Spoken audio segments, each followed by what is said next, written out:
If you offer kids broccoli or a chocolate bar, which do you think they'd pick? A study showed 4 out of 5 picked the chocolate. OK, but how proud are the parents of the kids that chose the broccoli right now?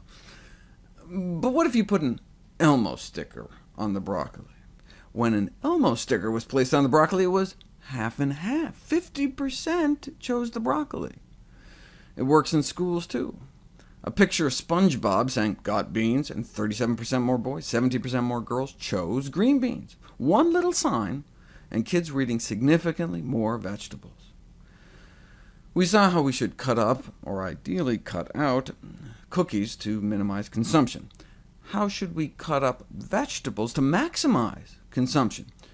Which do you think 9 to 12-year-olds ate more of, whole slices, sticks, or stars? And do they like them bigger or smaller?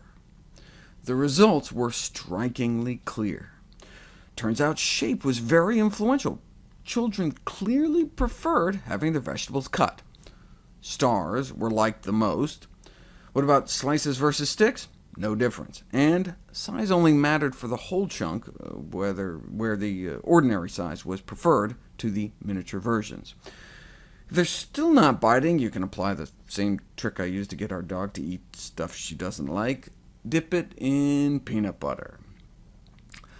Pairing vegetables with peanut butter may successfully increase intake even in vegetable-resistant children. Offering a salad dressing dip may help as well. Then there's always the hidden vegetable strategy. In the present study, broccoli, cauliflower, tomato, squash, and zucchini were covertly added to familiar entrees, so the appearance, flavor, and texture of the original recipes were maintained, like pureeing vegetables into a pasta sauce, and families weren't the wiser. This shouldn't be the only way, though. Covertly incorporating vegetables into foods can have a beneficial effect on children's vegetable intake, but it should not be the only way the vegetables are served to children.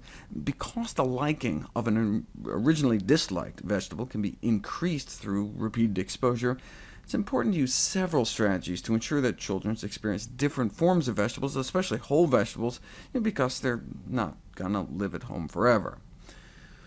Worst comes to worst, you can make a video game, a public-private partnership, the quest to Lava Mountain, where you can apparently harvest kale and gain knowledge about the health benefits of eating healthy foods, such as fruits, vegetables, and whole grain foods, and the detrimental effects of eating junk. What may be the best way, though, to get kids to eat more fruits and vegetables? This study looked at all sorts of parenting styles. Should you pressure them? Should you lay off? And what was the most important factor?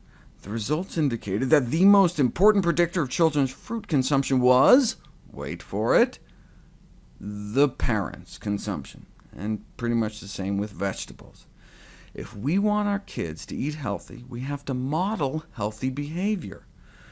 The researchers conclude that in order to try to increase children's fruit and vegetable consumption, parents should be guided to improve their own darn diet first.